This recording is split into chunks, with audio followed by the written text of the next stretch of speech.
പൊന്നുമക്കളെ നിങ്ങൾ ഉണരണം, കുഞ്ഞുമുഖങ്ങൾ ശുദ്ധമാക്കണം,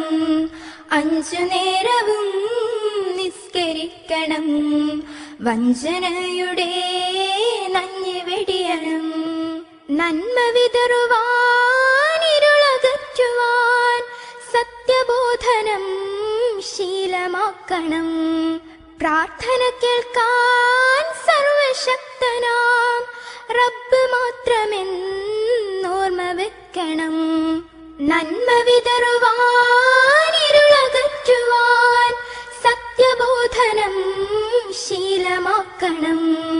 പ്രാർത്ഥന കേൾക്കാൻ സർവശക്തനാം റബ്ബ് മാത്രമെന്നോർമ്മ വെക്കണം. പൊന്നുമക്കളെ നിങ്ങൾ ഉണരണം, കുഞ്ഞു